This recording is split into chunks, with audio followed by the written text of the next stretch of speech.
Kaya kumagsak, itong sir ka. Na ating hero, si Gerald Dougie Mendoza.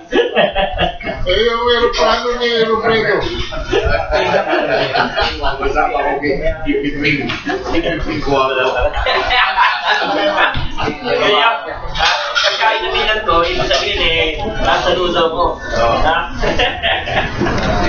Rusty.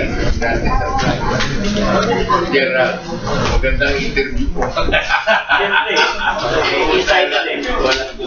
Wala laban-laban. Yung aeroplano ni Roberto. Hindi pa tapos yun.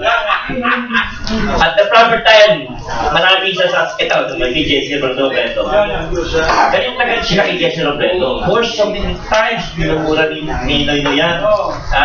Dahil sumbong na sumbong. Kaya naman, hindi ganun hindi pakinggan ng ating ni Robredo. Double compensation ni Robredo. Kaya may inatanggap sa Rockefeller Foundation. Pero nung yung kanyang document, ibibigay niya yung report. Inunahan siya.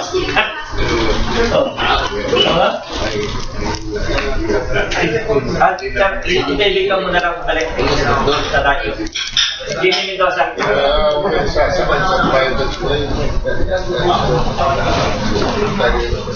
Alam niya ng asawa. Alam ni Congresswoman yan. Kaya lang hindi siya kumikibo. Kaya lahat, pati anak niya, lahat sinigyan ng pwesto sa gobyerno.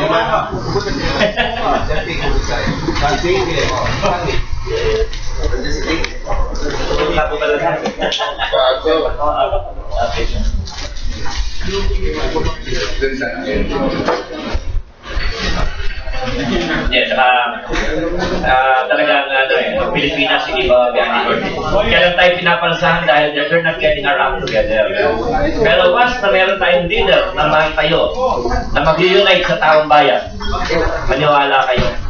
Pinakamayaman tayo sa buong mundo. Not because of the Marcos wealth, but because we have God in the Philippines. Gas, oil, like to tell you. Binagay ko ng English, kaya babalik ko na sa yung tanong. Kaya tayo ganito pa rin. Ginawa tayo na Satan ng Superman level na God, para tayo magkaisa, surrender natin yung pagiging God natin to ourselves. Then we do God's will. Kaya sinabi ni Aaron sa harap, the voice of the people is the voice of God. Baliktad naman. It must be the voice of God, must be the voice of the people. Diyan tayo mag-umpisa. Pag inumpisa natin yan, wala na makakapigil sa atin. So, wala ba tayo pa rito? Before we start, we pray that we surrender our human will and do God's will. Tama yung education natin. May pari pala dito. Imbis na iayos ang education natin itong mga kupal na mga scholar daw na napunta sa DepEd na yan. Ay, lalo tayong binulo eh. May K-12 pa eh. Eh sa Amerika, susukay K-12 eh. Dahil nga lalong ayaw na mag-aaral ng bata eh. Di natin dagan ng workload para lalong may isang mga bata sa pag-aaral eh. Samantalang noon eh, yung si Don Joseph Acanto, masait lang, high school graduate lang, nakakapagturo ng eskwela eh, di ba? Noong makikita kung gaano tayo, kasi wala tayong kaya tinatawag natin damage culture. Wala tayong ideology. Hindi naman si Dr. Rolando Quintos natin eh, para sagot, di ba? Kaibigan natin. Sagot sa tanong about education. Kaya nga lang, yung mga dapat na kapareho ng utak mo na dapat papakinabangan ng bayan, hindi binibigyan ng... Pwede, may Antonio Villegas pare, tuloy-tuloy na yan. Kami, yung kuya ko, matagal niya nang ina-attempt yan. Pero ito mo, is taken for granted. Why? Dahil nagsasabi ng totoo, yan ang mga problema sa pareho ninyo. Yung nagsasabi ng totoo, diba? Diyan ka muna. Delikado ka. Paano nga mabilis kalaban natin pare? Kaya ba naman si Satan Lucifer the Devil? Hindi natin pwedeng kalaban yun. Itong mundo nila eh. Hindi ka. Silang warlord dito eh. Ba't kaya natin labanan pare? Isa, if you reach the love of God. Ano ba yung pilyo lang? Love among friends and family. Love among sex. Wala yan eh. But if you reach the level of love of God pare, tapos natin ang problema natin. We must stick to that. And I find you listen to Apollo Kibuloy pare. He's the only Filipino. Padre, in 29 years, 200 countries, 2,000 cities, 24/7 ang kanyang ministry. Wala na nagawa nun. Tsaka sila na naka-screw ng ganyan kabalbala, Padre.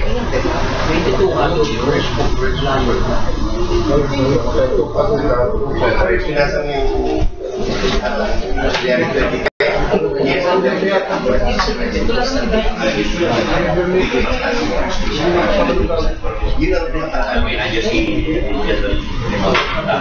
Okay, over na. Isa na tayo. Huwag ka naman makikisali sa mga tatlong itlog. Ikaw na lang.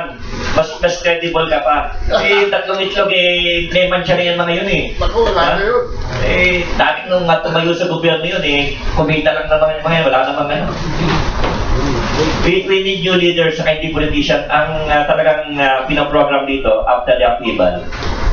Hindi politician ang tatayo. Wala. Hindi politician. Tapos na yung plan A to Z. Hello?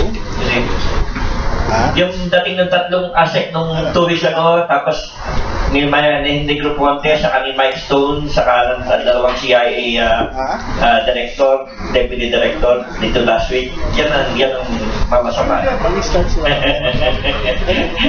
Nauto ka lang ni Noy para siyang naging-pag-game sa sa computer siya nag-o-over siya ng operations sa pagbaga. Akala niya yung kanyang pamangkin na kalaro niya. Sinolo nila yung plano, alam nila talaga mission impossible At the same time, yung problema ni Polishima, para yung ginawa ni Gilbert J. Erwin Bert, kunyari, doon yung tatlong RAM, remember? Sila Palahakan, si Armin, sa isa pa, parang pagpagpagong puri si Erwin, di ba? Ito, ganyan din yun kay Polishima, dahil nga mapanggi si Polishima, gusto niya ibang puri dahil malaking utang na loob niya. Dahil without Polishima, patay siya nung kulitan ng 89.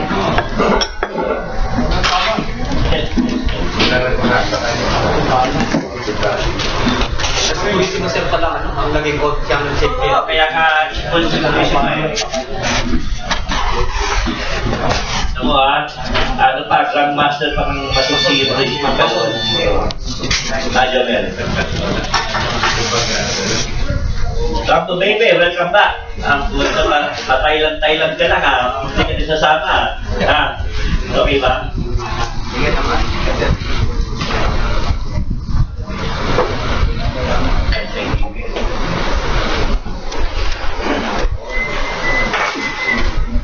Very exciting to. Ang pinakamasakit kay Noy, yung pagka-champion ni Sid, using the principle of religion is not for the people, nailagay yung kanyang nanay, nag-etsawan, para sinabi niya, baka hindi siya mag-iingat, between 22 to 25 din yung nagsabi niya. Talagang yung parang napaka-big ulit. Kalma.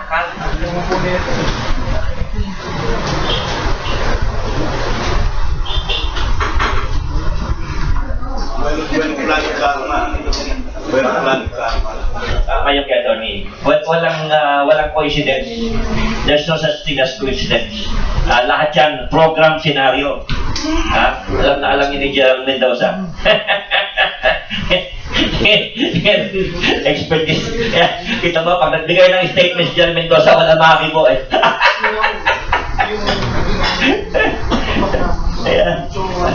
Mabuti lang, we're still happy na pinagtutugtog tayo Buti talagang gagaguhin tayo nitong mga foreign group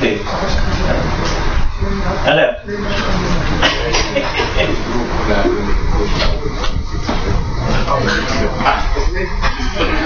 Nakilabakan niya.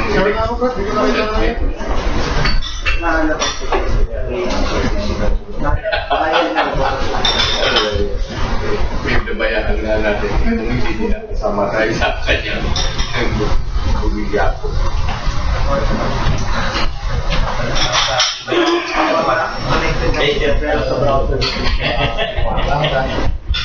Lamat. Hindi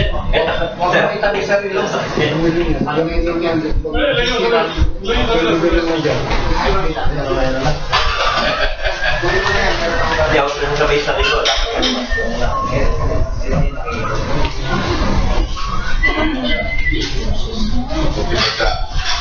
Basta, makinandig si Bayan sa tama.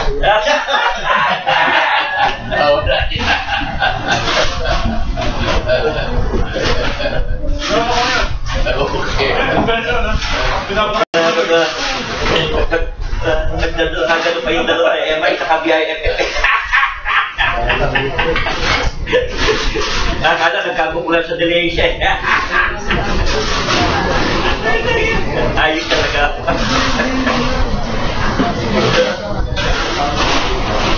Hindi, alam mo, nakakatawa rito. Kung napanood niyo yung nung madaling araw, nasa TV, na kinakausap ni Noynoy yung mga sub. Sabi daw, wala tayong matuwa, kailangan bitukan yung mga kasama namin. The next day, wala na sa news, hindi nakasama sa capsule. So, may iba maniniwala pa yung MILF na talagang sincere siya sa MILF din nila. Wala na. Finish na yan. Kaya kahit anong gawin, yung blunder na yun, those tips coming from my president, the situation will never be the same again. Ewan ko lang sinong tuta ni Uncle na naman na darating this coming week. Ganyan lang naman yan 2 weeks before it happened, 3 assistant secretary, 2 taga-Langley na dumating. Nitong last week, si Negro Ponte kasama si Mike Stone sa kanyang mga operator sa Thailand. Bakit nandito? Bakit binabilangan si Noynoy sa Zamboanga? Sila tatlo lang ni Tourism na napay niya sa nag-operate. Tapos ngayon, pag-aaway-awayin pa nila itong mga sundalo at police natin, hindi ba kalaking katantuhan ito? Ang nakakatakot dito, yung kunyari, spillover ng terrorism dito sa Metro Manila. Nag-deal pa kagabi, niligtas sa TV News na maraming naturuan ng paggamit ng mga bomba itong si Marwan. At 3 asawa. Tatama siya sabi ni General, 3 asawa talaga. Pero bakit C4 ang gamit? Bakit C4 ang gamit? Alam mo, saan galing yun?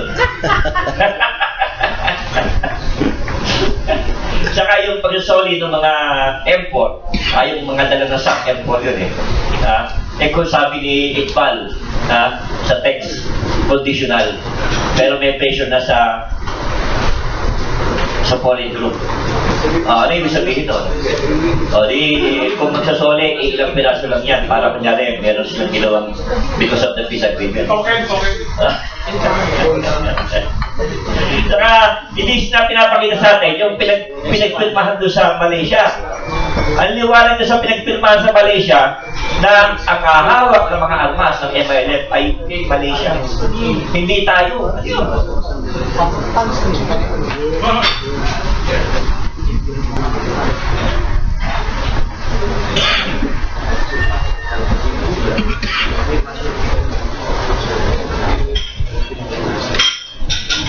Bakit tinakwak pa naman tayo sa tayo natin yung mga TV kung di ba?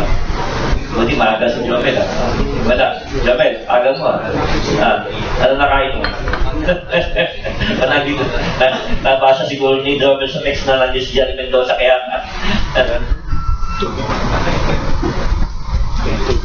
maswerte lang tayo, marami pang conscientious pa yung military officers at police officers na hindi kaya sigmurahin yung mga ganyang klase mga kataruntaluhan.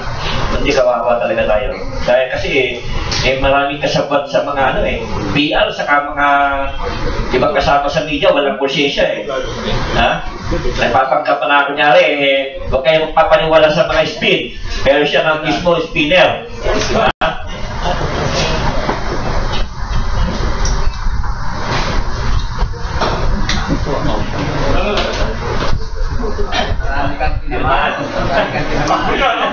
Firmahan yung bakit malakan niya.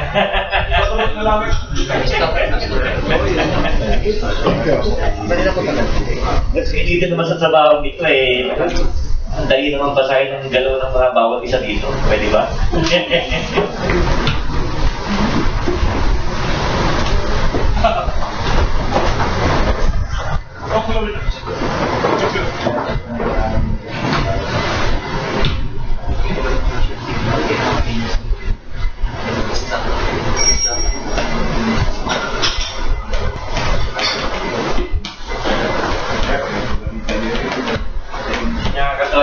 pinalabas pa na yung informante MILF. Ayun ang kikita. Ang informante, kaya sabi nila A1, si Uncle.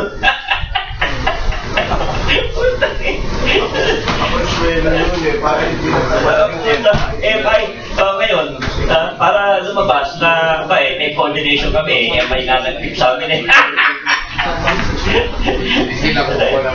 mas pwede lang at may mga top level na intel na hindi kaya share dito mga speed na ginagawa sa mga dito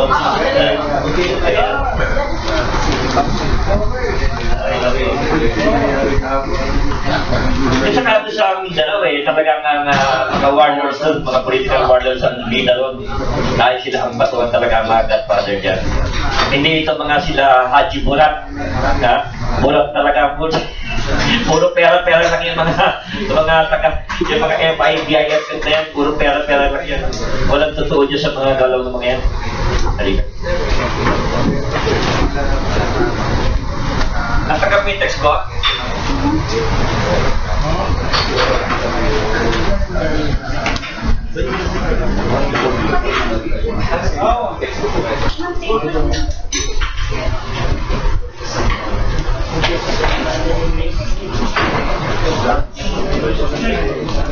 Sa kanto. CR.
Walang paborito ng pamilya.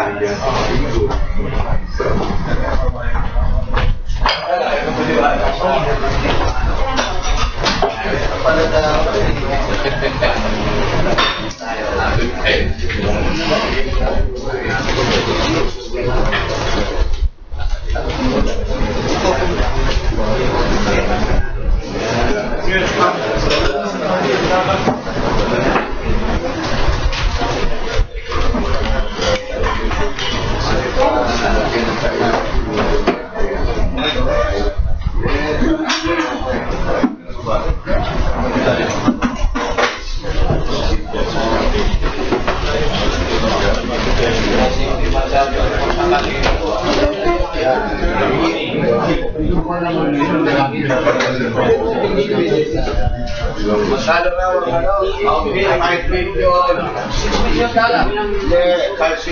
Sa Amerika.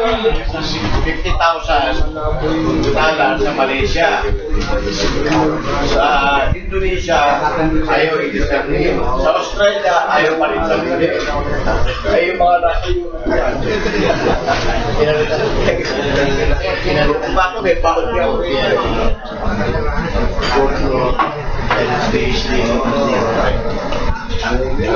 sabi siya, pakailan natin pinakain ko malahin ka sa Hindu yun oras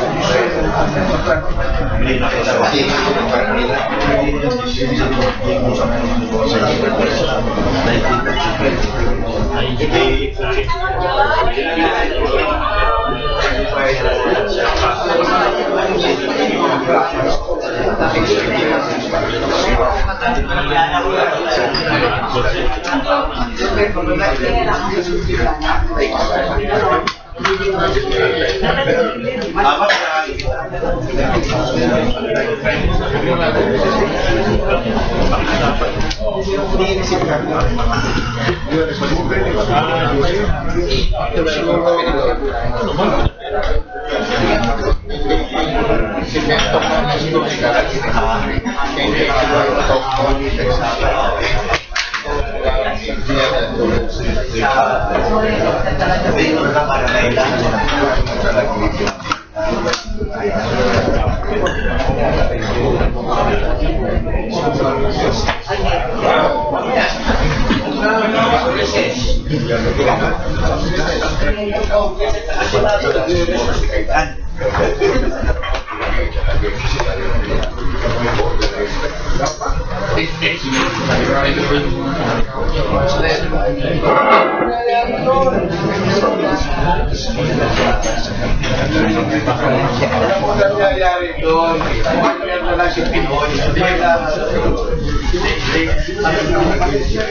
First team niya,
CCW.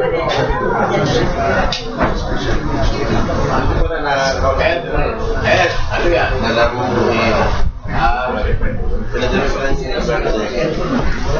ang telepono niya ni Your Honor, katabi mo yung pinagawa mo. Singer na Sinatra. laro mo.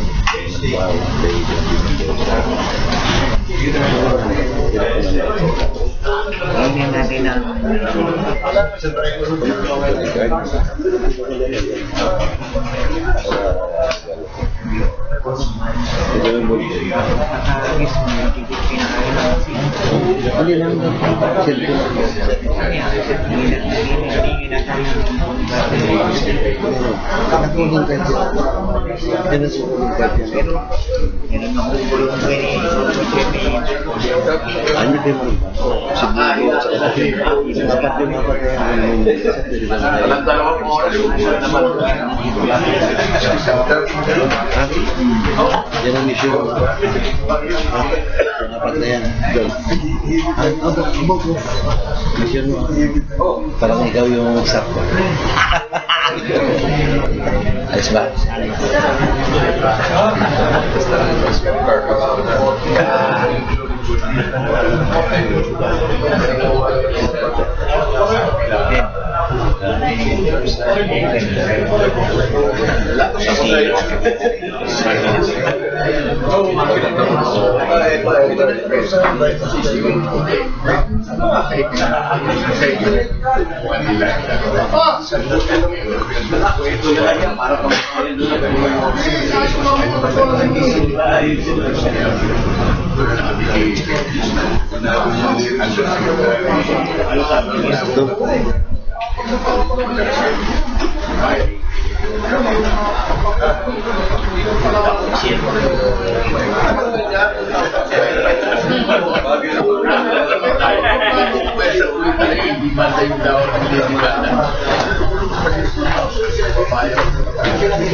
Pagkatapos na lang.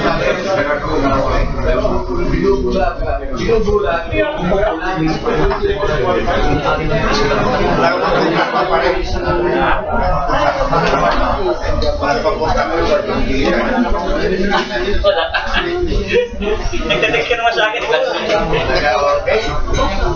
Okay. Game over. Lagyan mo yung joke sa telepono. Kanina yung rasip yan.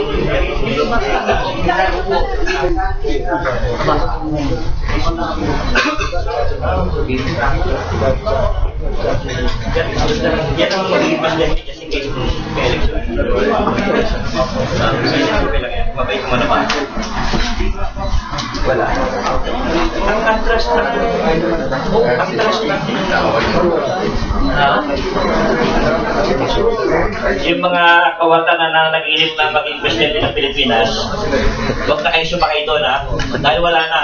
Ha? Ang Bilderberg, ang agenda ay pagbibintangan ng mga third world countries sa mga corrupt leaders. Kaya yun ang reason, kung try to analyze yung statement ng Pope, every time na nagdimisa siya ng statement, lagi nakafocus sa corruption. Dahil yan ang agenda. Ha? Kaya yung mga hindi nakulong nung EDSA 1, baka mas masahol pa yung nangyari. Scamming, approval. Ha? Mukhang ilang tulog na lang eh. Baka inevitable eh. Kaya alam ko, you can quote me, pero yan ang assessment ko. Okay?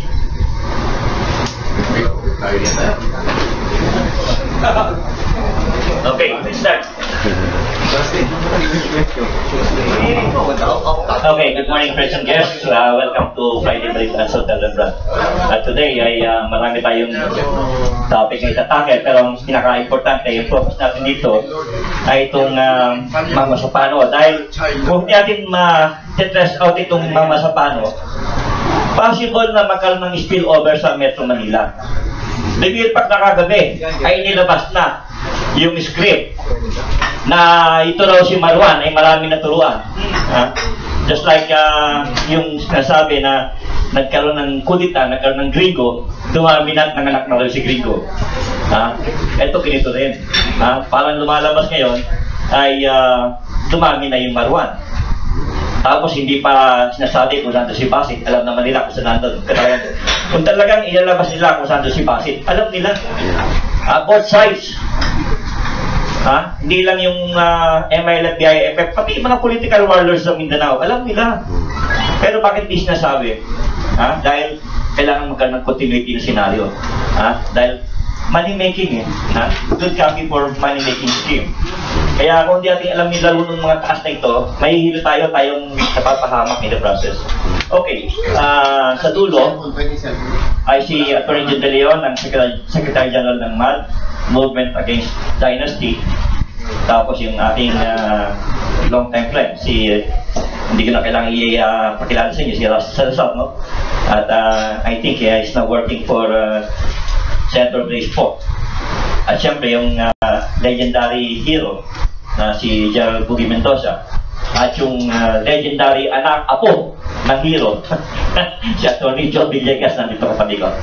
Okay, siguro umpisa natin kay Gerald Buggy Mendoza, dahil ang daming panalansing nangyayari, Gerald, no? Na dapat siguro although yung iba nilabas na sa TV, and we have to congratulate you dahil yun ang A1 information.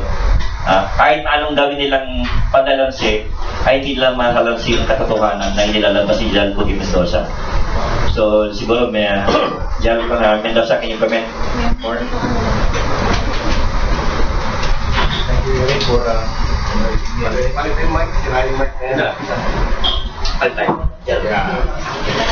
Pakayos lang yung nameplate.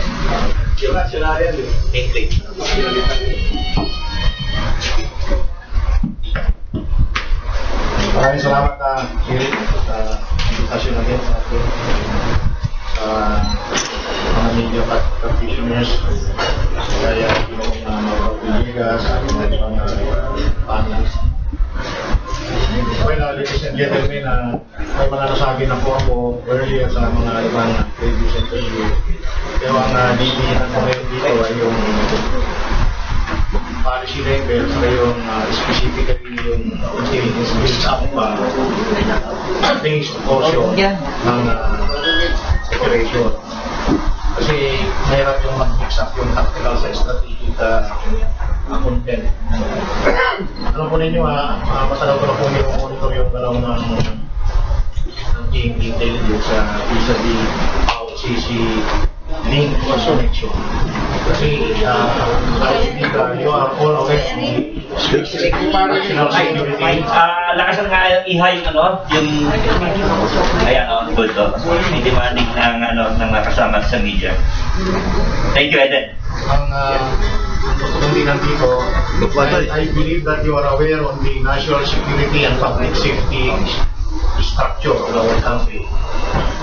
At kung susumahin ninyo, bibilisan ko lang, mahirap pong pagsabayin yung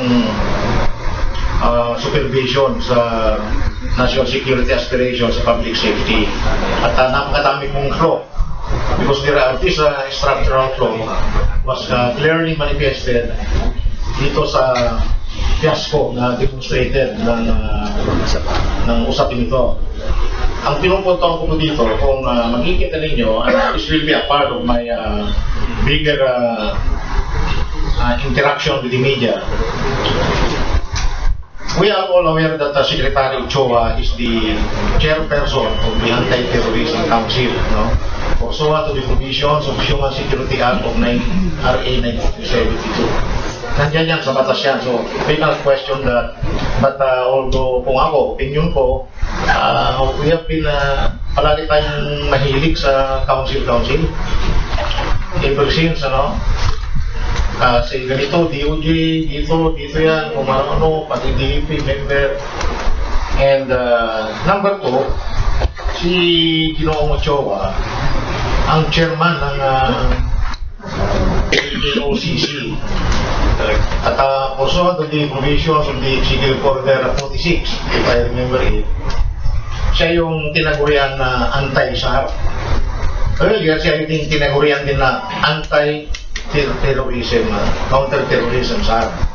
Sabi ko, napakaswerte naman tao ito. Kasi dalawang titulo, mabigat. Pero you will be wondering, hindi lang yung dalawang sombrero yon. Ang ikatlo na sombrero niya, yung secretary siya ng Cabinet Security Cluster. Mas lalong mabigat yun.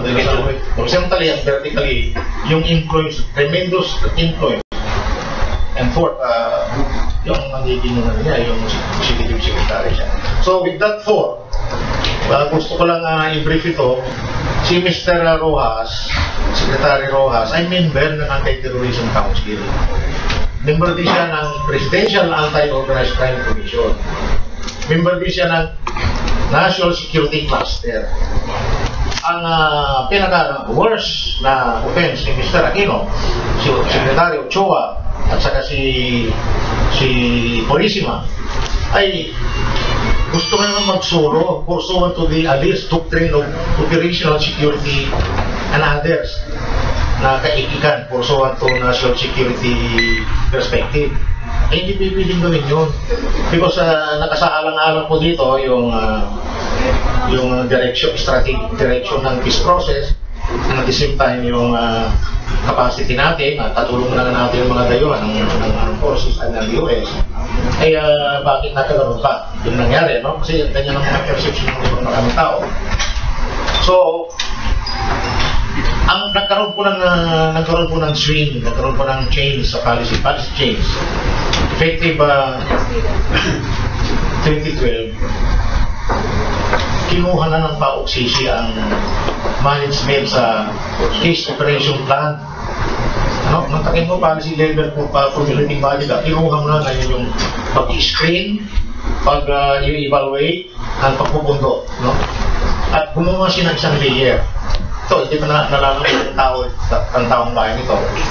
Gumawa ng PAOK-CC upon the recommendations ng mga bright people there, tinatawag na LISIO, L-A-S-I-O, Law Enforcement and Security Integration Office.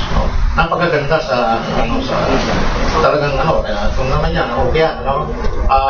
Ito yung reflection and manifestations of this fusion, intelligence fusion with the law enforcement. Siyempre yung doctrine na intelligence driven, etc. Talagang yun ang gustong palabasin doon. But beneath that, the real intent of that is to control all counter-terrorism policies, structures dito sa atin, and at the same time, na-leave behind yung mga iba. Yung isa hindi na alam yung nangyayari. Isa, pag-submit ka ng counter-terrorism proposal mo, pati Nika, parang yung Nika dito, hindi kinonsulta ang Nika dito, ganitong inimpose lang nila yun.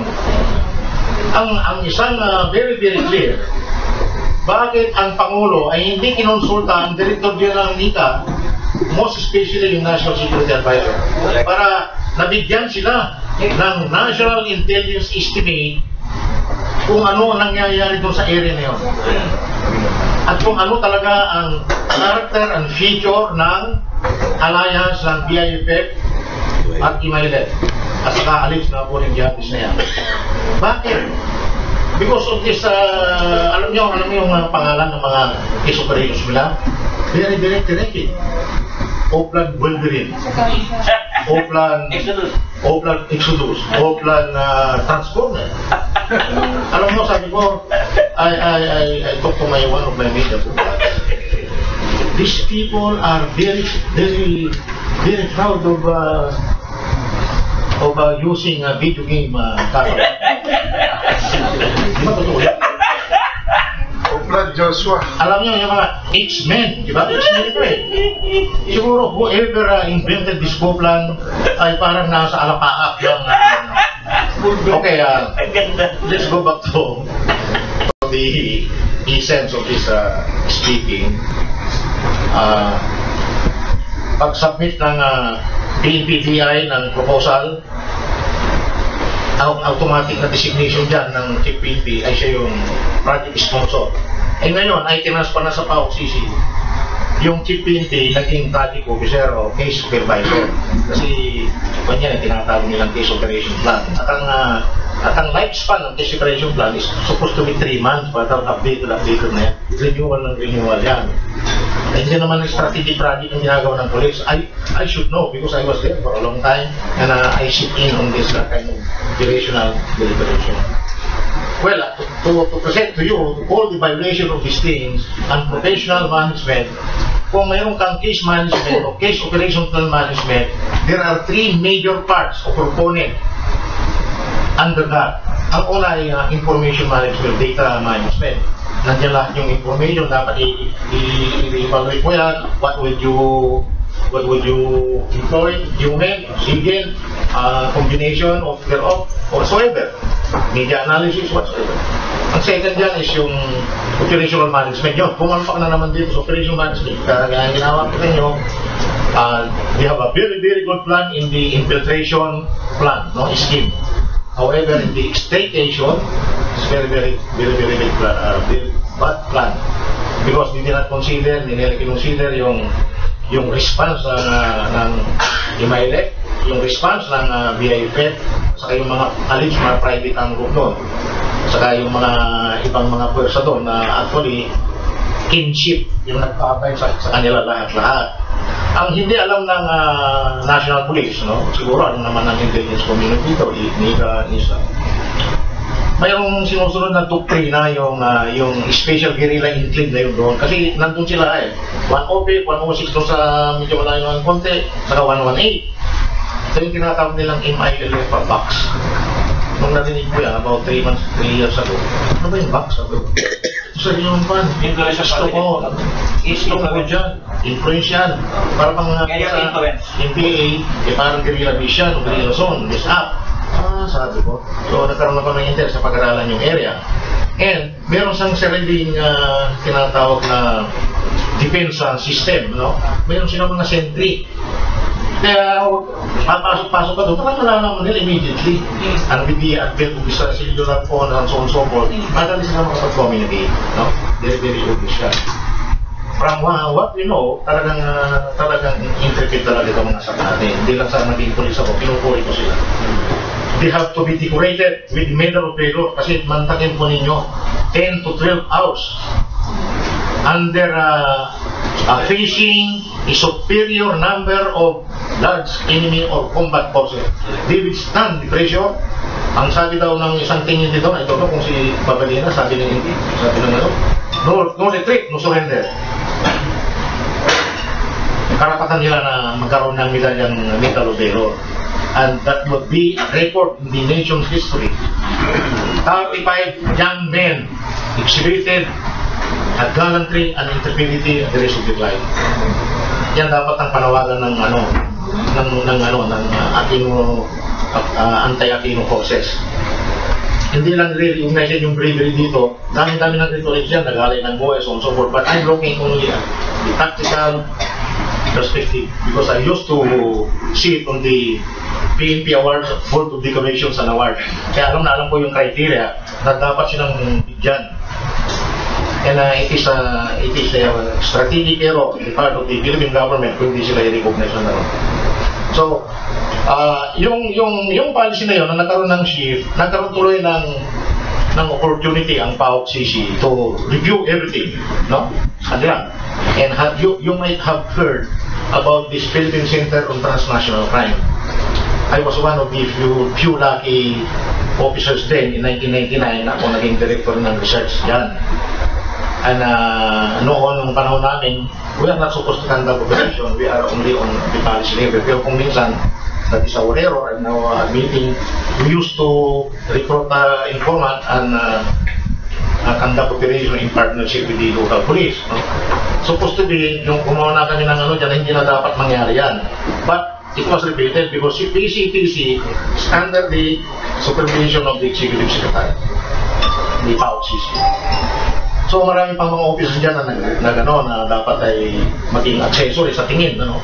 Kung sa criminal investigation perspective, mayroong principal, the following of the principal, the president, yung executive secretary niya, yung superhero na Purisima, X-Men, siguro, ilan ba yung X-Men dito? 5, no? Siguro, no? Si Lapinas, si implementor. So, what can be done? No? Kung talagang itong mga congressmen ay they are thinking na mama, eh dapat isubway na nila di Costeco yung mga kuplan na Wilberin na ito, mga transformer, mga Exodus, para lalabas ang katotohanan kung hindi nila dudukturin. At doon makikita yung mga approval ito. Pag sinuwerte pa tayo, baka mag-reflect pa yung pangalan ni Ginoong Aquino kasi hindi lang approval. Yung mga dokumento na ito, alam ng intelligence agencies yan na ito yung mission order. Ito yung legal authority mo na to conduct operation kasi it involves lives. Kung nakapatay ka, filean ka ng kaso, you cannot be defended by the institution. So you have to be, it has to be reduced into a legal document. Yun po yung practice ng PNP noon. I think nagaling niya sa mga intelligence project noon. So, what can be done? Isumon yun, di Costeco, palutahin kung sino yung nag-prepare, nagplano, nagpa-execute, nag-implement. Lalabas po yung katotohanan. Then, go to the operational level. The operational level is being tackled now by the Board of Inquiry, by the PNP. Pero marami na nakikialam, human rights, etc. Kung ano na, samot-sari na yung,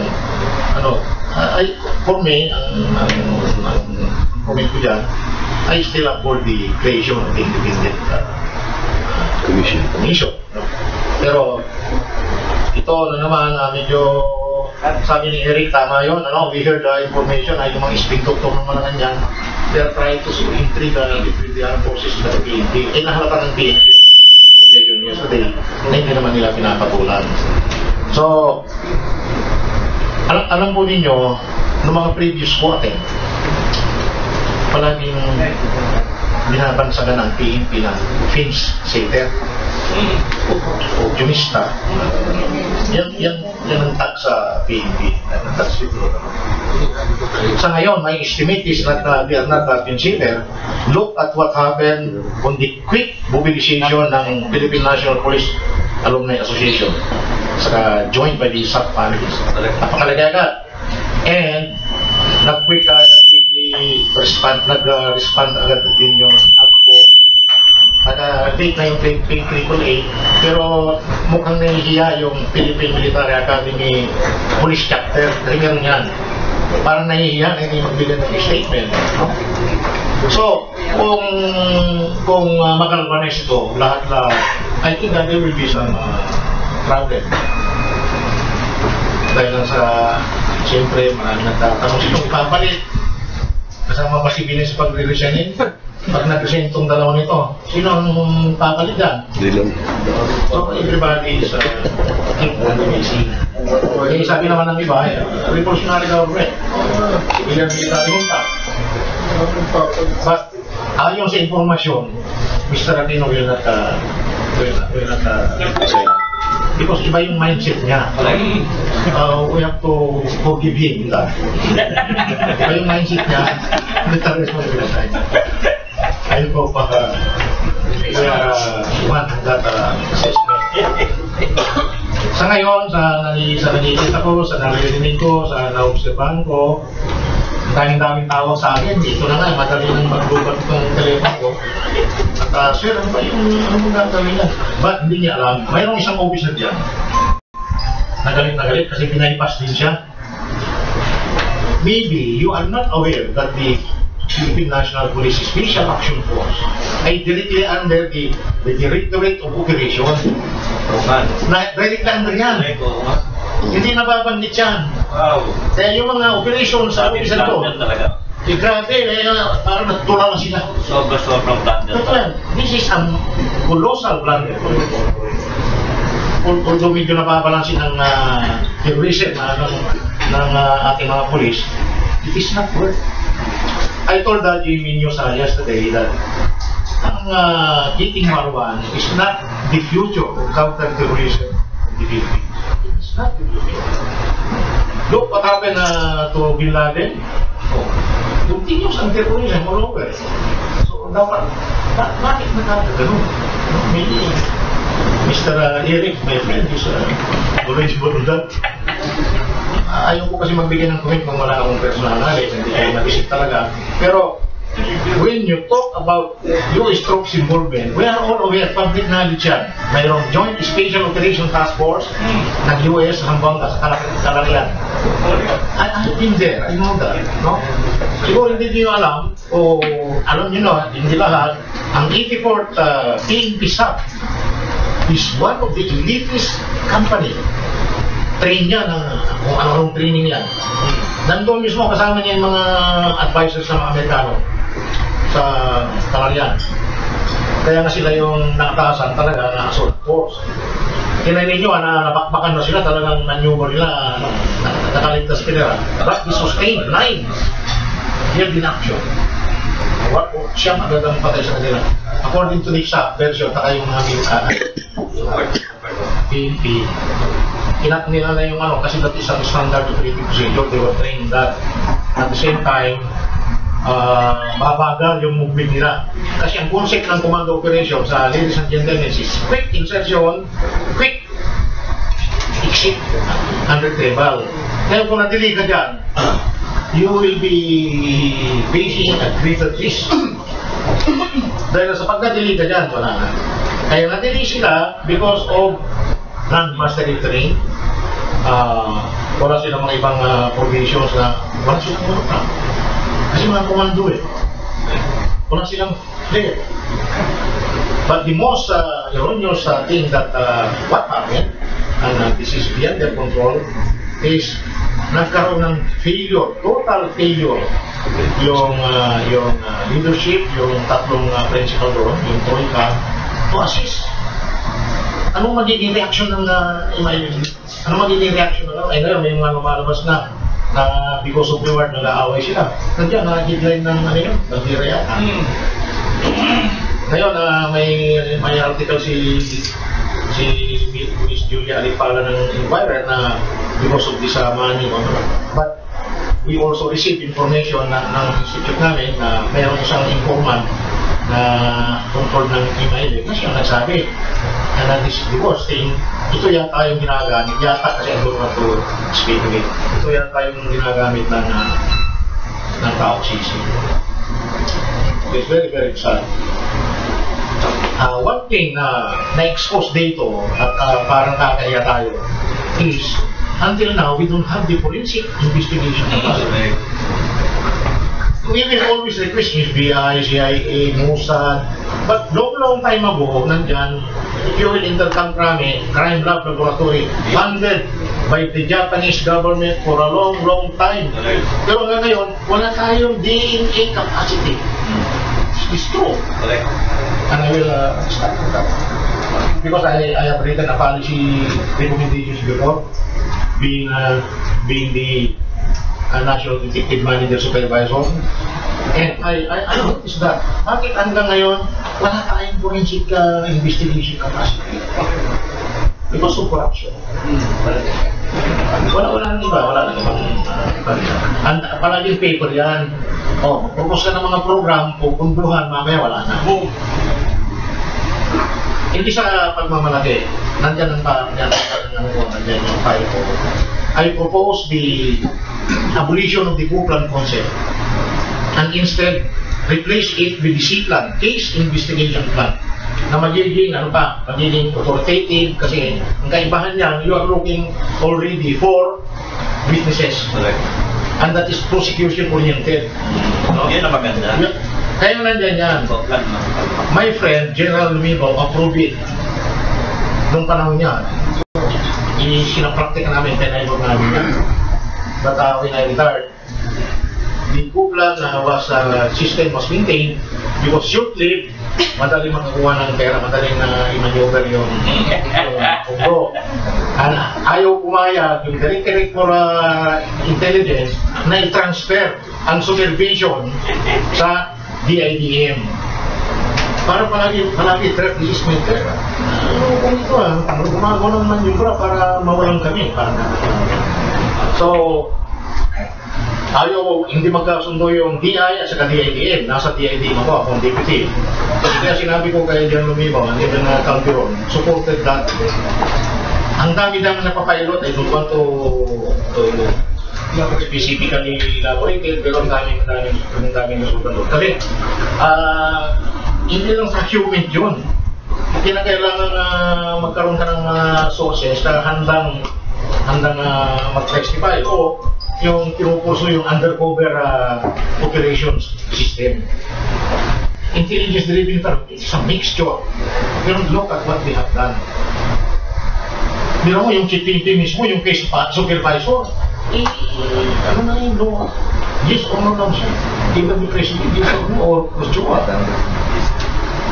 Nakakaano yung ladies and gentlemen na pala namin naririnig ko.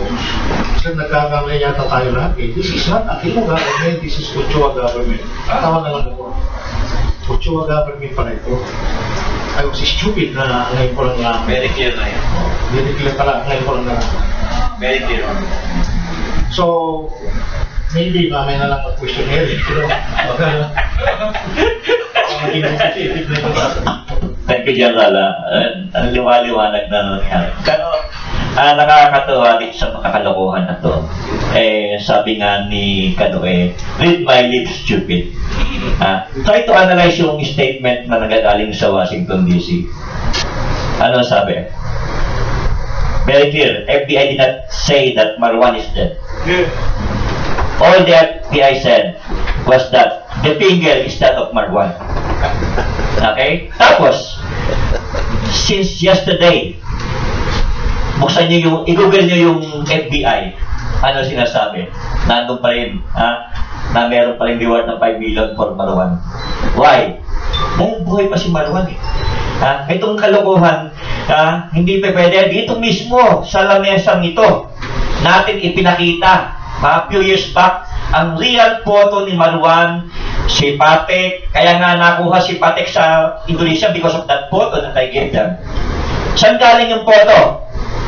Malaysian Intelligence. Bakit binigay ng Malaysian Intelligence sa akin yan? Na binigay ko sa kay General Angelo Reyes ng DND. Binigyan ko si General Rason. Yan, buhay pa si General Rason. Binigyan ko si, ang guest natin dito noon, si General Dick De Leon. Kaya nga, ang biruan nga eh. Kaya nga, kahit na hindi Muslim si General Dick De Leon, naging head ng MSU eh. Plus, Nika, Isa, etc. Magkaroon ng kopya, including Malacanang during that time. Kaya, remember, during that time, yung pinapakitang reward ng ating law enforcement, puro mga litratong luma nila, Marwan, Basit Usman, etc. Pero nung nilabas ko na yung mga litrato rito, nawala na, tinanggal na lahat yung mga dead or alive eh. Remember? Yung kay Basit, tama yun. Dahil akin galing yung ibang potong eksakto sa itsura niya yun eh.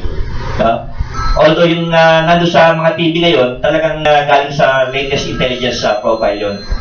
Hindi nila maitago. Pero yung Marwan, bata pa si Marwan doon sa pinapakita hanggang ngayon eh.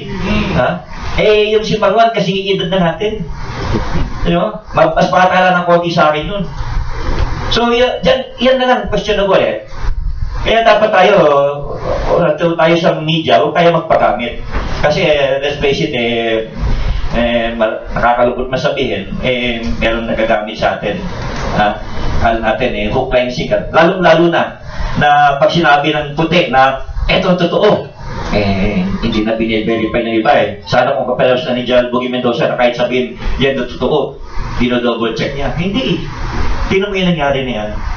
Pagkatapos yan, nag-aaway-aaway pa ngayon yung mga MILF sa BIFF ngayon dahil kala nagkabukulan. Oh. At hindi sinasabi sa atin na meron mga puti na nandun sa operation. Kaya nga merong hindi lang isa na casualty, dalawa ang casualty. Alam mo pa ni Senyor Villanes. Sige, Gerald. Ito ay analysis, but I have a very, very solid analysis.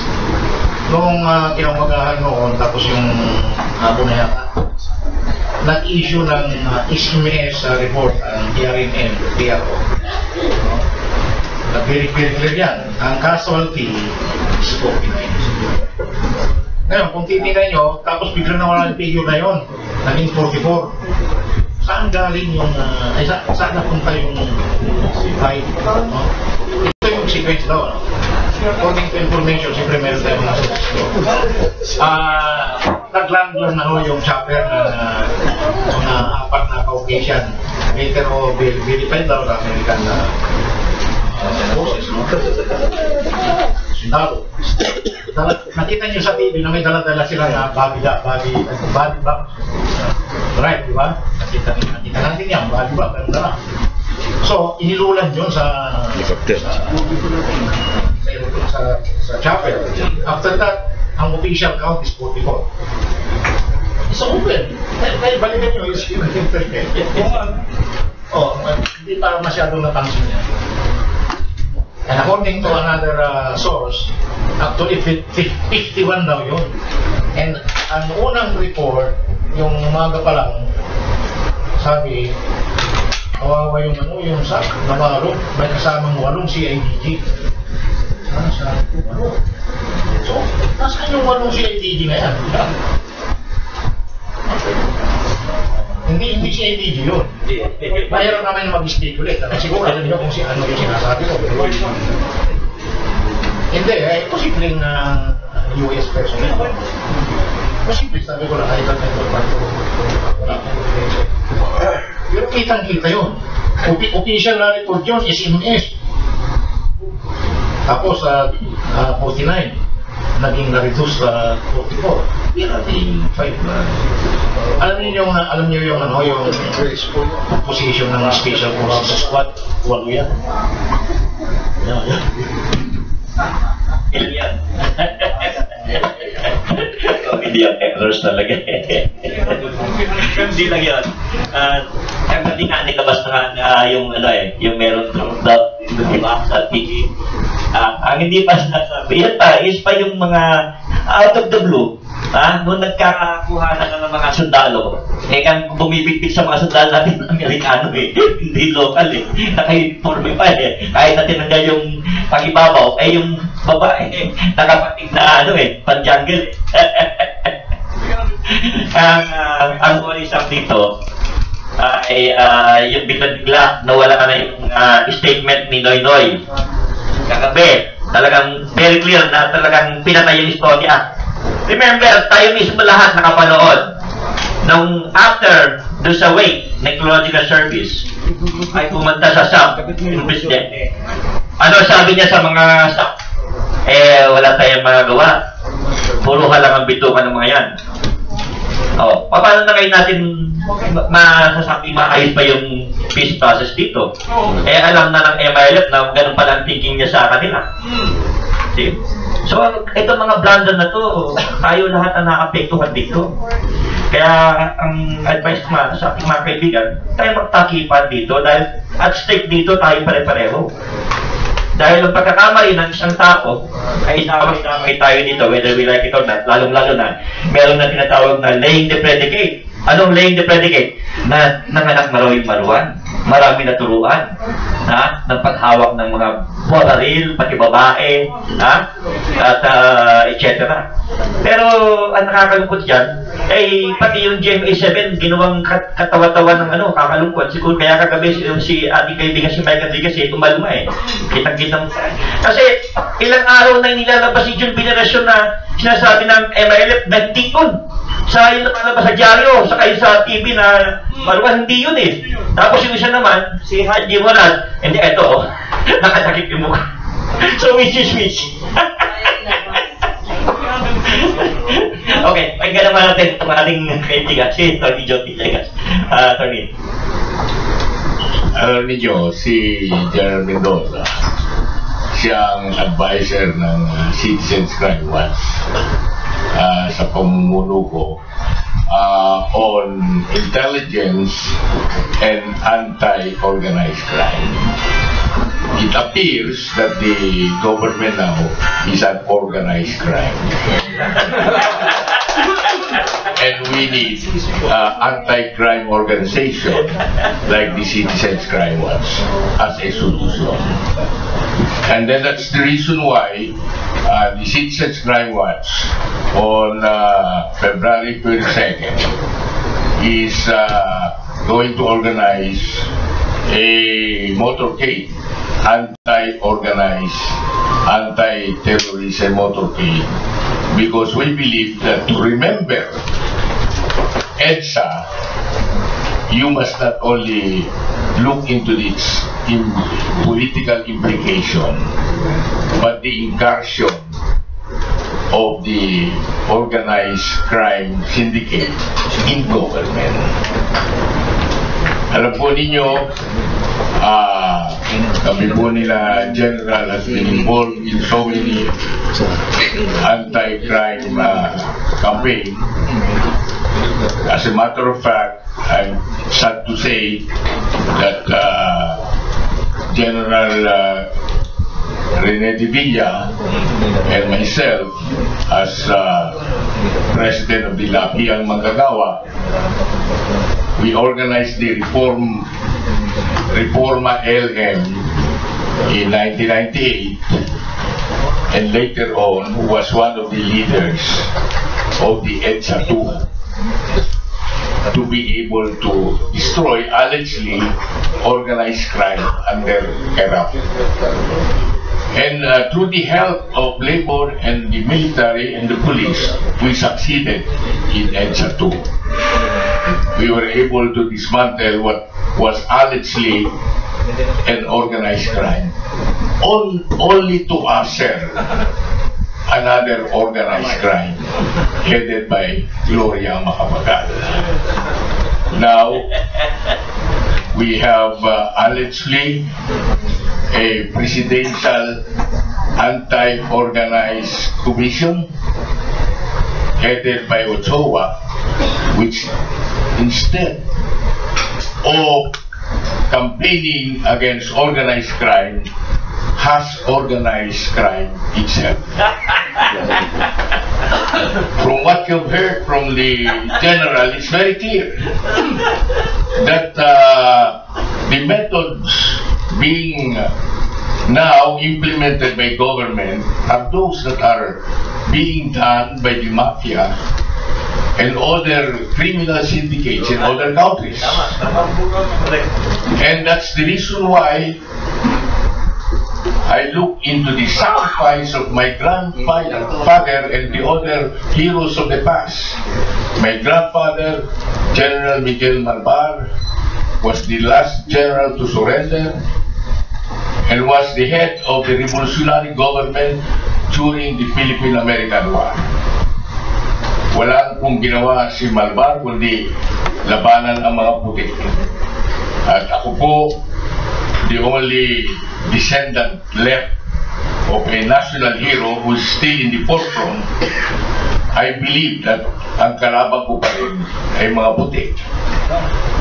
And as long as may nakikita akong puti na kalaban, hindi po tayo titigil hanggang magkameron tayo ng tunay na katayaan. Ang katotohanan po rito is when the so-called Million March against Fort Barrel that was started 2 years ago on August 25, which is National Heroes Day, tayo lang po sa mga descendants ng mga national hero ang dumating.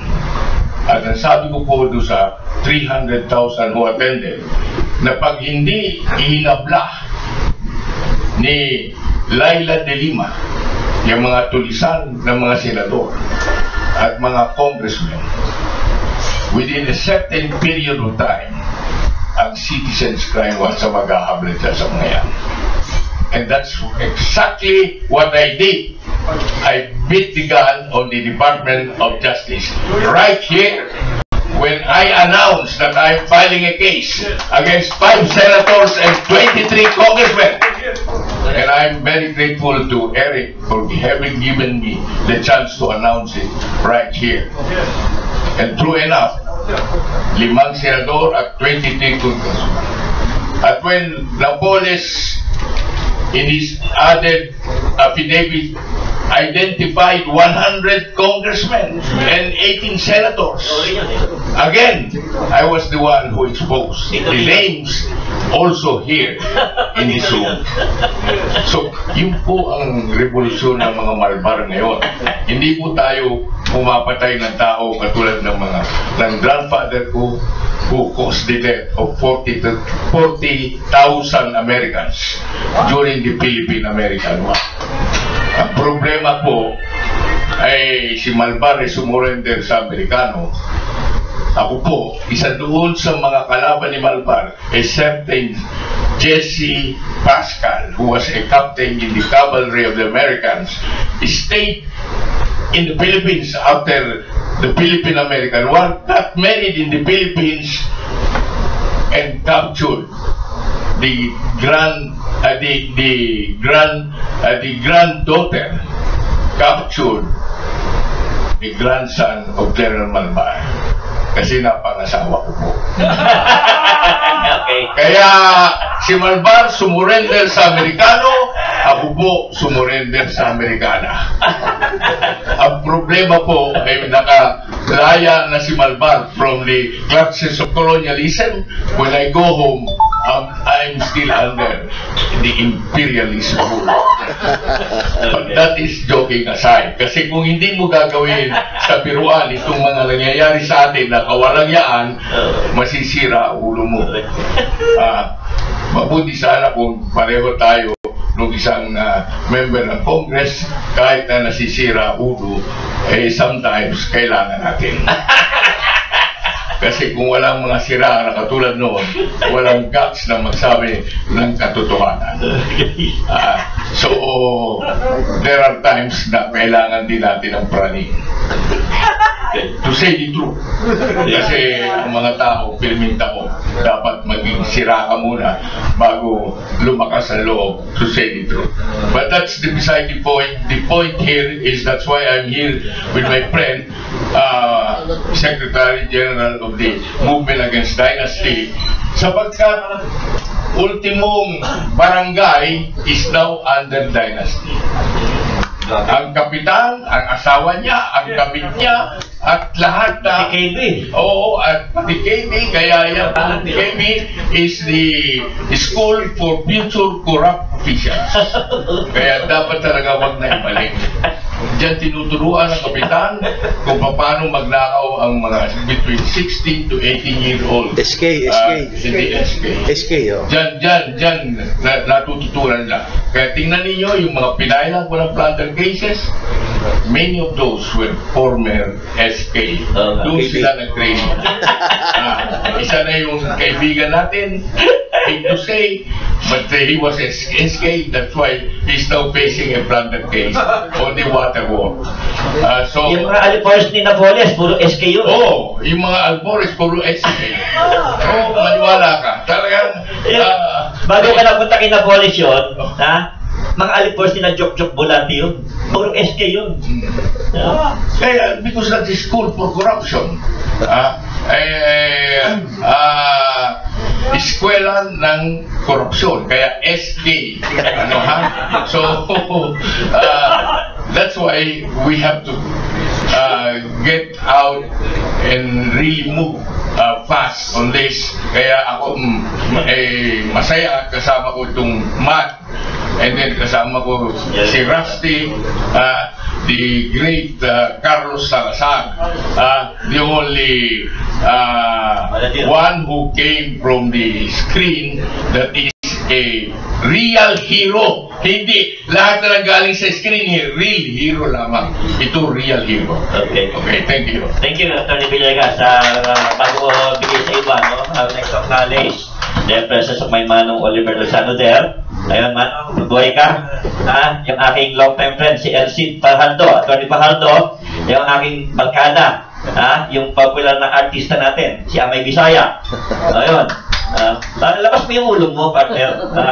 Siyempre, of course, yung sikat na din ng UAAP saka columnist ng Business World din, Jamie Gatdula, ayun. Tahimik lang yan.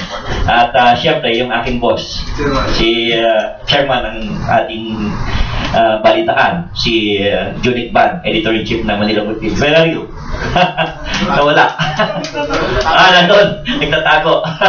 Nakatago doon sa katabihan ng Manu Oliver. Okay. Let's hear from Jude De Leon. Jude, please. Good morning. Quick updates lang. May bagong proposed law bill sa lower house is in the plenary now for debate and discussion. We don't know the timeline. In the Senate, merong proposed bill on anti-dynasty at the committee of Senator Coco Pimentel. He promised he will report it out to the plenary this February. So, Matt and some group are part of the technical working. Hopefully, an anti-dynasty would be passed in time for 2016 elections. Okay, I'd like also to acknowledge the presence of Sharon Tan of the Lushutan Group of Companies and her friends. Ayun, andun. Eto na, isa pang fighter. Congressman Jing Paras. At pahing isang silya pa, no? At kailangan dubal na itong ating kaibigan, mamaya. Okay. Ganun ba? Bilegas ba? Okay, si Rusty muna, bago natin bigay kay Jing Paras. Rusty. In the capacity of a citizen of the Republic, who is now 85 years old, mas great nito. Nakita tayo 35 years ago. I was only 50.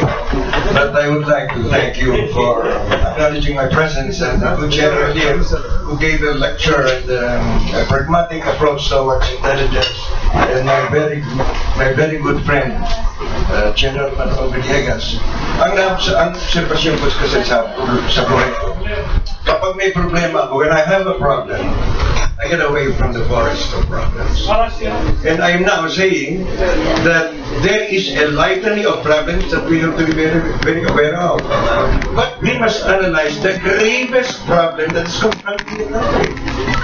I'd like to pass that analysis and evaluation if I'm correct. Correct me if I'm wrong. Kasi I consider the Mama Pasano massacre as one of the top four. But to me, I hope you agree with me, good General, the gravest problem that ever confronted this nation is its capacity to be indifferent and apathetic, especially our President and all that he stands for, allowing China to grab and bully us and grab our lands, Spratly, Mischief Land, Kalayaan, and everything. This is a God-given property to the Filipino people. We should not allow that.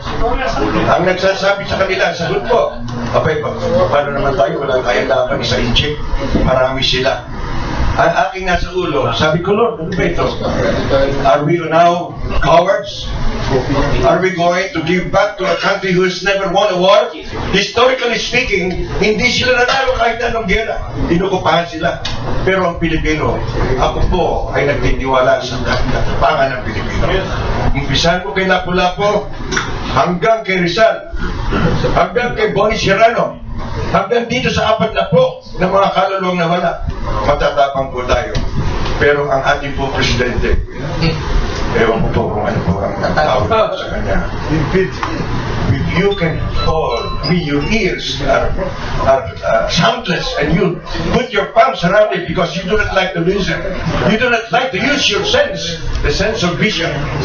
As a president, you should visionize so that this country will have a very good leader to depend on. You have to say that one time we cannot blame ourselves for self-destruct. General, sir, please disagree with me if I'm wrong. Because you are more familiar with this kind of an approach. Ang missile base na yan, pag tinanimanan ng Red China yan, I am referring to Red China, not the Chinese that we are living with. They are against this. Red China, lalagyan ng missiles lahat yan. Dudurugin lahat ang kalaban ng demokrasya, kasama ng demokrasya. We, the allies, South Korea, Japan, and Australia, and everybody there, we are going to be the losers of the game because we kept silent. Ang ating kwan bahala na sila, bahala na ang gobyerno dyan. Paano mong ipapamahala sa gobyerno? Wala namang ginagawa. Instead of governing with the consent of the governed, they do against what is the welfare of the consent. They are not doing anything good for us. Thank you very much. Thank you, my good friend, Trustee. At bago pabigay yung floor kay Congressman Paraso, like to acknowledge also my co-host, no, si Mike Abe, ang chairman ng Liga ng mga Broadcasters sa Pilipinas. Okay, eto. Yung sinasabi ko sa inyo kanina, nagko-corroborate si Congressman Jing Paras. Jing. Marami pong salamat, my bro, my good friend way back by NUP, si Eric, texted me to join and I'd hurry up kasi mayroon din akong gustong sabihin sana sa sambayanan. Naawa po ako, mga kaibigan, sa gagawin na naman ni Marojas.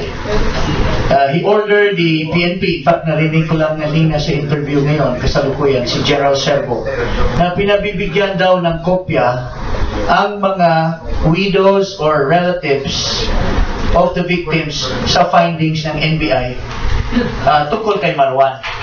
We are giving false hopes to these people. Unang-una, bakit ang FBI ang nag-examine ito? May kakayahan naman ng Philippine government. We can share. Pangalawa po, the MNLF has announced that they have Marwan is around. And General Buggy Mendoza can attest to this. Yung dirty finger na yan does not prove anything. We have not, the body may be taken and may be cured, maybe, kasi bakit nung ang mga armed forces nung nagpunta sila doon, bakit walang na-retrieve ng body? So ni-retrieve ng MILF at ginamot ngayon. That's a big possibility. Nanonood ba kayo ng mga TV, yung mga anti-terrorism like 24 with Kiefer Sutherland, it's always focused na posibleng mabuhay with technology ngayon. The MILF has retrieved it. The MILF has protected Marwan. So, it's possibility that Marwan may be still alive. And the dirty finger does not conclude that he is dead. And the mission is successful. So, I think the Board of Inquiry should expand its investigation. Patawag nila si Pontanilla ng MNLF. Anong pinagsasabi mong buhay si Marwan? Di ba, boss? Because all the efforts of that Dead 44 will go in vain if we are fooling them by saying na, wag na kayo. Actually, Marwan has been killed. He will prevent the killing more of so many. But the truth and in fact, we cannot, yung 44 have died. They died in vain. Kasi hindi naman natin conclusive pa na patay na si Marwan. So, yun lang po masasabi ko po dyan na nalulungkot ako na ang gobyerno na naman, si Marojas, and I know for a fact that all these are all alibis na hindi siya alam. Alam ni Marojas to lahat. Hindi totoo yan, hindi niya alam to eh. Nung nandoon sila sa Zamboanga, kasama si Marojas, there were 2 briefings eh. How could he not know about this? So, yun lang po ang masasabi ko dyan, na dadagdagan na naman yung sorrow, may false hope na, patay na si Marwan. Hindi naman patay pa eh. Wala. Yung finger eh, DNA lang yan. At saka, bakit ang NBI, ang FBI ang nag-conduct po nito?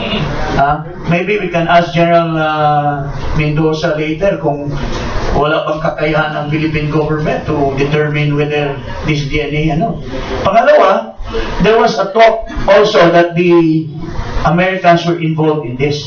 So, pwede silang mag-cover up na babalabisin na they will cooperate with the government. para yung mga perpetrators nito, the one behind all this makakaligtas. Lalo na ngayon, there is now an attempt to cover up the real culprits. Ang issue po ngayon, let me just one more na lang. Ang issue ngayon, kung nag-resign ba daw si Purisima o hindi pa. That's immaterial kung nag-resign o hindi. Ang tanong, sino ba ang nag-utos kay Purisima?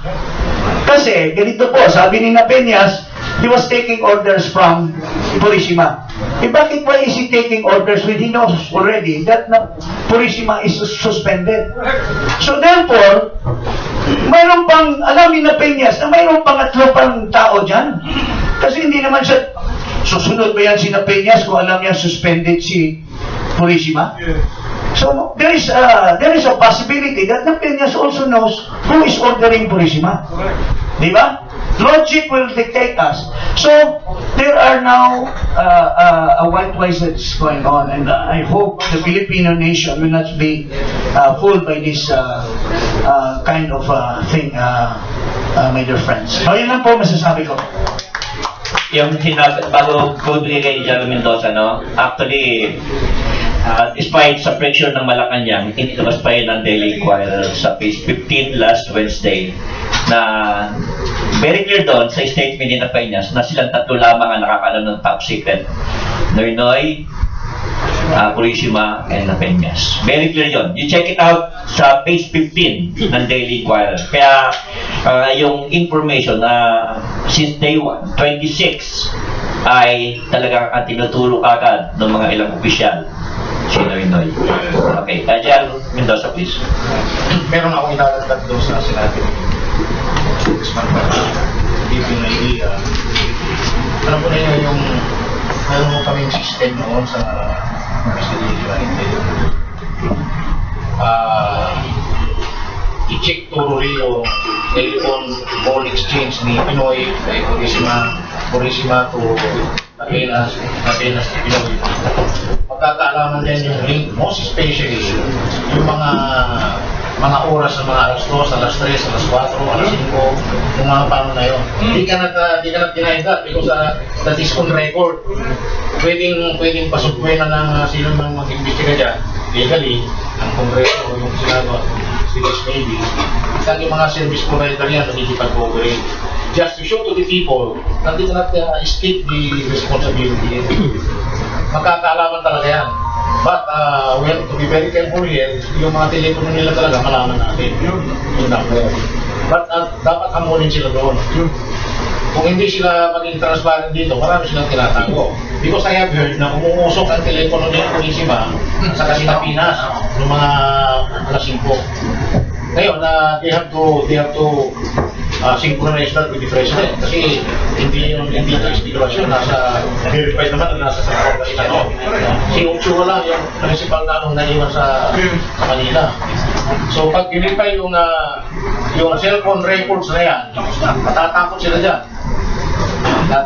Lalong-lalo na yung may verify din yung masukwan na yung program documents. Transformer, Wolverine, and Exodus. Baka mamaya, meron pang kwan dyan. Express. Oo, ano yun? Jersey Ball. Oo, yun pala yung pinatagit. So, yun lang po. Hello. Yeah, good morning. Tony, Sa lahat siguro, nawawala ito. what? Ito nawawala. General, pero mas namin. Ito na. Well, General, lahat naman kasi si Pinoy ang may kasalanan. Alam naman natin yan. Ngayon, ang tanong, ano gagawin ng taong bayan? Ganito na lang ba? Usapan tayo kaliwat ka na. Wala namang gagawin. Kayo po as dating general, napakalawak po na yung karanasan sa gobyerno. Ano namang ma-advise niyo sa taong bayan? Hindi naman po kasi pwedeng puro ganito. Puro sisihan. Iisa ang may kasalanan. Parang ano naman tayo? Alam mo sa ibang bansa, wala, binit-bit na yan. Pero bakit dito sa atin walang gumagawa? Sobrang bait ng Pilipino. Bakit po gano'n? Ako mismo, sasama ko sa Aquino Recycle. Totoo po yan sa decision niya ngayon. Nandito naman po yung Palitigan po natin, respeto po natin, hindi siya magpulong sa isang okay. I hope na magkaroon na ng spark. Kasi what I'm hearing from the National Police and the Armed Forces, most especially in Mindanao, this is too much. Because I will be talking to the FOCA by 11. Nagawa ko ng PowerPoint presentation doon, sasabihin ko talaga yung nalalaman ko. And, itirahin ko itong principal na involved dito. Ang mensahe ko ay, President has lost the moral ground, the authority to govern the national security sector. Boy!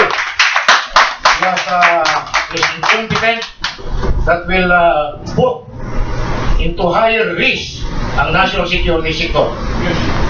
At kinakailangan magsalita yung mga nasa national security sector, Chief Isap, Director General Nika, sila dapat ang magsabi because they are the silent patriot. Yes. Yan lang po masasabi ko. Yan po. Well, General, ano ba ang tamang gawin? Stop election, tanggalin, o mag-resign ang Pangulo?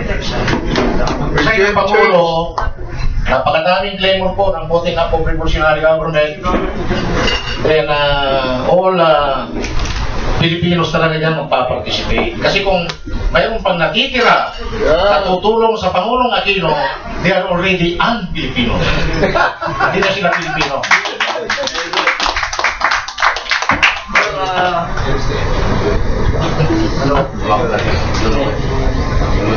In reaction to that, I'd like to appeal also to General Katapang. I know him so well, Brad ko yan, Tuwag yan. na huwag magpagamit.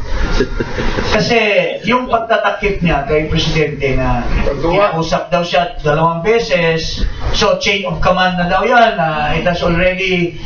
Hindi chain of command yan. Ang chain of command, nandito sa PNP. Dapat si Rojas, dapat si Espina, ang kinakausap niya. Hindi naman operation to ng armed forces eh.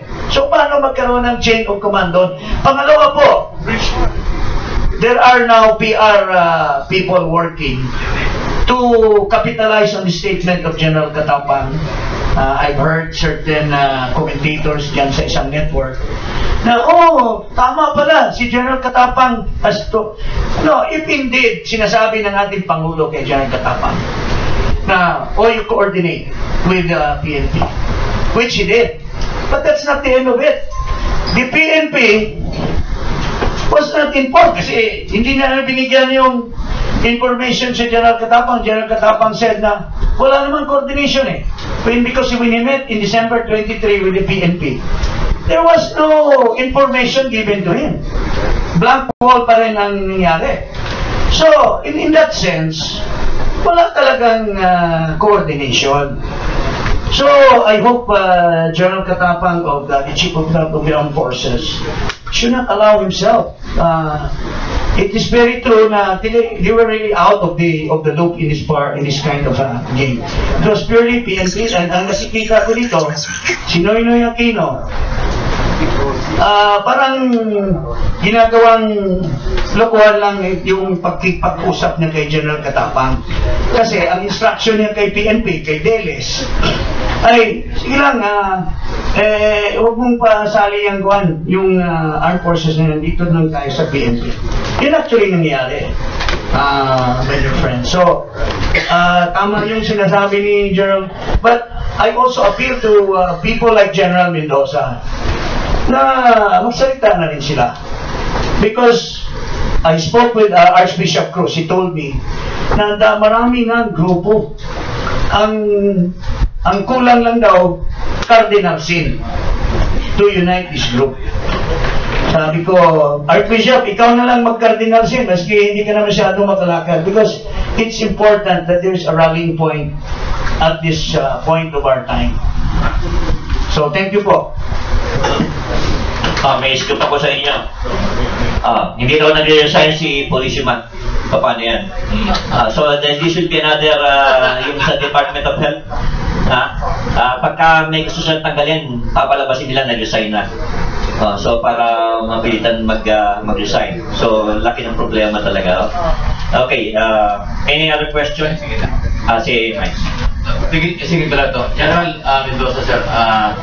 Well, obviously talagang pinagtatakpanan ng mga general ang kailang commander-in-chief. Dahil malinaw naman doon sa unang speech ni Presidente ng National Television at sa radio, sulit siya ko. Na dalawa lang ang binanggit niyang pangalan eh. Saplang at saka Purisima ang kanyang sinusulta eh. Wala namang binanggit na Espina, walang binanggit na Rojas, walang binanggit na Katapang. Eh bakit ngayon naglalabasan itong mga ito? Na sila daw ay kinusulta. Sila daw ay sinabihan. So ibig sabihin ito dahil alam nila, may panawagan ng resign Pinoy, kaya pinagtatakpan. Ano tinong general? Anong senaryo meron? Bakit parang garapalan yung pagsisinungaling sa ating lahat? May na rin kasi pong information na ginagamit talagang malaking pundo para hindi lang ang media normal yan ang reaksyon ng isang lumubog sa kumuno pero the way the information was known, I know Great Katapang very well. He's member of Iran, we are both members of Iran during the period. Even siya so very professional guy. When I was provincial director of Pampanga, he used to visit me. I think that Great Katapang has not lost the professional horizon in his life. When the time comes that he has to decide, I believe that he will decide. That's what happened to other chief of staff before. Because we talked to several professional young officers, former and they told me, sir, if there is a direct evidence on Pinoy, if the armed forces will really, I asked them, that you know that tremor, you know that protector of Constitution, they understand that. But may I remind you that this in our Constitution now, EFP is the protector of the people. Yun dapat ang diinan, ang diinan ng tao. Here is respectful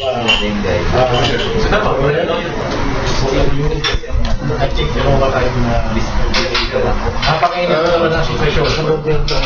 Remember na ang PNP ulitin ko pa na yung pink-seater pala yan, but there is convulsion inside PNP. Hindi lang dito sa Kanya, basta pinila, pati sa region, Region 11, Region 5, Region 3, all regions. Kaya ang senaryo dito siguro magkakaroon ng mga security wall. Ang freeing na yung mga security wall will happen para walang sabi. Well, in addition to that, nabanggit nga ni General, who is the Citizens Crime Watch advisor on anti-organized crime and intelligence, that we lawyers, we have our Chief Legal Counsel, Oliver Lozano here, have been conducting seminars on the constitutional requirement when a corrupt government like Pinoy's continue to exist, that it is the duty of the armed forces to intervene. And precisely when I was chosen as the keynote speaker in the launching of the National Transformation Council of Archbishop Arguelles and the others with Carmen Pedrosa at the Club Filipino, I said that the only solution to what we now suffer is a Thailand experience. I filed a case against so many corrupt officials, but you know how long it takes for the Sandigan Bayan to act on that. A minimum of 5 to 10 years. I filed a case against a former governor for graft and corruption and many others. It's just like the picture of Mona Lisa. It stays there and it dies there. We have one of the most corrupt judiciary in the world. We, who are the practicing lawyers like Oliver and others, know that it is not what you know, but whom you know in our court of justice. Wala yung exception.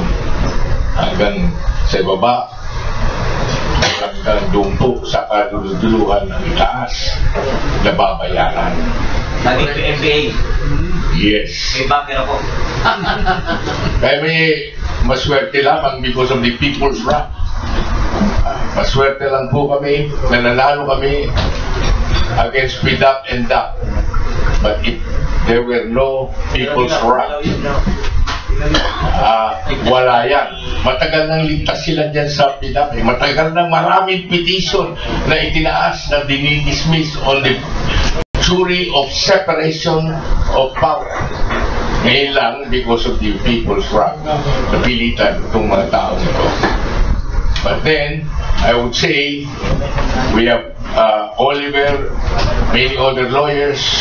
We have organized the Association of Volunteer Lawyers Against Corruption, AVLAC.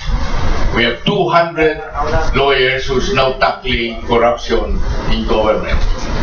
And you've known how we have been so busy trying to jail corrupt officials, which will take us an opportunity. Kinakailangan dyan is, again, the people's wrath. Para yan katulad sa Thailand, truck na hinakot sa kulungan. Yung mga lintik na yan. Yan po lang masasabi ko. Okay, last 10 questions. No, Juby? Good morning po, kay General Mendoza. Ngayon po kasi napapansin po natin napakarami na pong nagpapakalbo, no?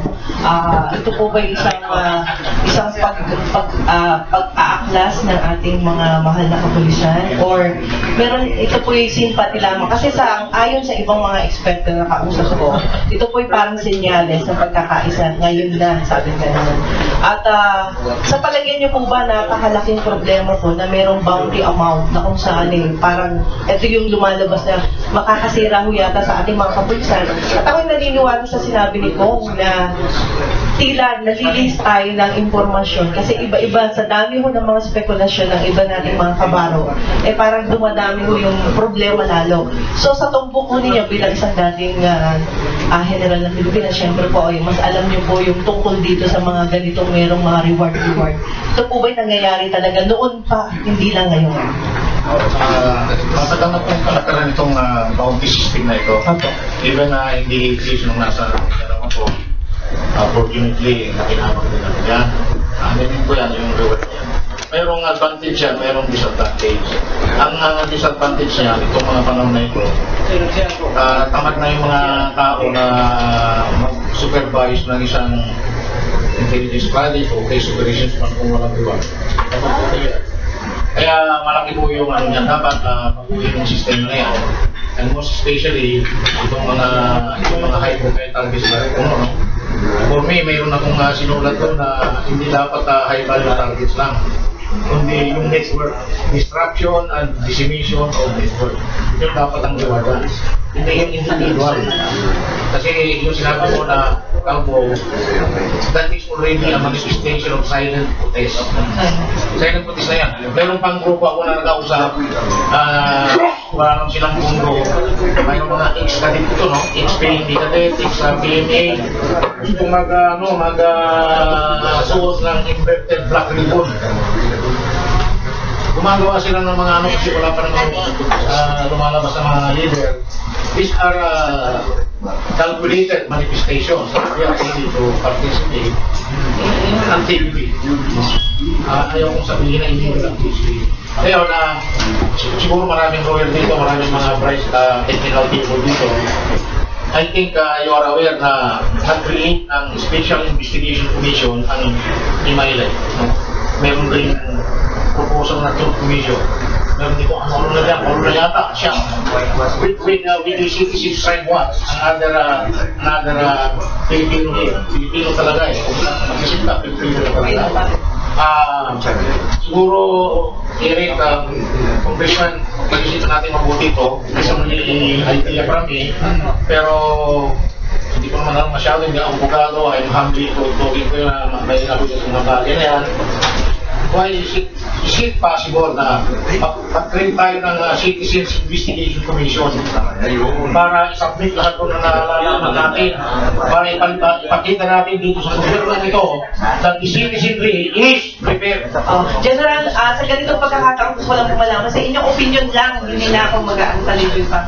Kung sakali na totoo may bounty amount na dapat matanggap, sino mo ba sa ganitong nangyari na, naganap na eh, sino po yung dapat na tumanggap sa inyong palagay? Ganito, yung internal rules and regulation prescribe civilian in partnership with the EAP. Saka itong nangyari ito kasi, yung bounty rewards provided by the US Justice Peace Program. Yan yun, ano? Pero, yung maruhan na yan, yung mga ganun, meron din reward yan sa Philippine National Police. It is under the ILG sa PNP. Ngayon, ang kalagaran dyan, kasi mayroong mga, alam nyo, sa mga plano, mayroong pinipirma na use agreement, kung ano, negotiate yung reward. Wala kasing batas na magsasabi na, oh, okay, yung informant, asset, 60%. Yung unit, 40%. What is happening is, nasa papel, the reward must be provided to the informant. Ngayon, ang nangyayari, kasi I know this because I was involved previously in reward thing, at nini-negotiate namin. Ay, paano ito may informant? Ay, papay ko yung 50-50. Hindi na ipapayag, 60-40. Negotiated yan. Kaya lang, nag-a-assert yung mga commander. Siyempre, sila yung makikinapos lang. So, mayroon na sinasabi na ang bounty, alam sila disadvantage. Kasi kung halimbawa, okay, lahat ng high value target in sports must be all terrorists. Wala na yung high value target. Ano nyo, kaya naman naman para sipagin, pagpusigin, yung sosyo business ko. Thank you po. General, may pakabulang. Nabanggit nyo kanina yung parang withdrawal of support. Ano bang component yung pwedeng mauna? Ano ba yung pwedeng malakas? Yung withdrawal of support ng mga gabinete, cabinet secretary, o withdrawal of support ng military at GenU? Alin po yung mas umalis doon ang pwede? I was deeply involved in some aspect of may mga hotline na sa LGU. The CPCC, I was able to talk with that nag-assess. Pero nung multitude ng taong bayan, nag-march siya, even na limited duties, nagkuman na yung nagkuman na talaga yung sa pwede siguro mangyari yan, pwede hindi, pwede nga sinasabi natin ay grabe na yung tao yan, hindi yan po sa kasi kung hindi kinukuhan, I don't like that mas bibig hindi kinukuhan. Yung kinukuhan mismo, yun ang muna yung dapat. Hindi dapat ang fraction, hindi pwede po yun.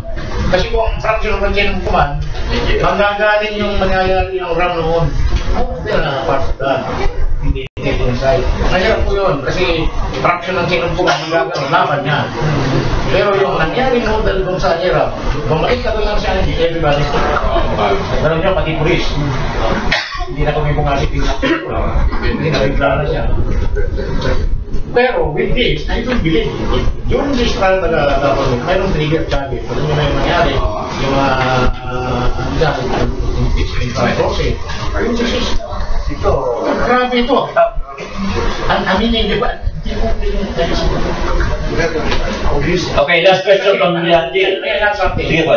Kaya ganito gumagalito because the Vice President is also a target. Unlike before. Correct. Okay, Jill. Sir, yung particular operation ni yung KMR1, paano po naging negotiated reward money distribution? Paano yung gap of 50-50? Ano bang nangyari? Sorry, hindi ko alam. Kasi alam $6 million yan, no? Kung $6 million, mag-assert yung informal, kung kasama yung MILF, sasabihin na 50-50 tayo. So yun yung reality nun sa pinapakita talaga yung Ano yung pinapakita talaga yan? hindi sa talaga informal. No, that is only in paper. So magkano po yung hindi sa informal? Yung practice. Depende. 50-50 ka ng karamihan. 50-50. Saan pinamisa na pupunta sir? Another 50 Yung 50-50, pag-aakihan ng operating unit at saka yung boss. Ibigay din yung boss dahil hindi siya nagtitipan. Alam mo na, informal protocol ni sir. Napanggapin naman yan. Parang unwritten law yun. Ako noon, naging boss ako ng special claims group, kung staff, national project group sir, kung may reward, yung sign din para project group supervisor, mas nasabi na ito. Yung project group ito, Facebook isa mismo, yung napag-aisahan nyo, 50-50 raw. Hindi ka na yung ano, yung certificate. Hindi papayag yung pulis o ang pulis sa certificate. General, we're already talking about reward here, pero tingin ko, hindi ibibigay ng kano pa yan. Ha? Finger lang yung nakuha tapos sinasabi pa nila ngayon, we are continuing to, siyempre, malaking pera yan. It's almost 400 million. We cannot even give that without, So, I think it's premature to be talking about reward at this stage. Tama yung Jing. Alam mo, masyadong magaling ang laro na yan Kaya nga, confused the enemy. Sorry, last question. Hello. Kay General Sir. Tony, Channel 5. Good morning, sir. Sir, malaki po ba yung posibilidad na nakakilapos na kasi yung sa era na nangyari kay era na bumapasok sa question, wala namang namatay po na hindi ba yung issue? Pero ito mas matindi na yung issue. Makakailan po kaya natin nakita yun General, pakihawak mo lang yung mic po. Alam mo, kung balikan nyo yung era nung kumahanap na yung KCID ng mga houses, mga businesses, hindi sa campaign na campaign.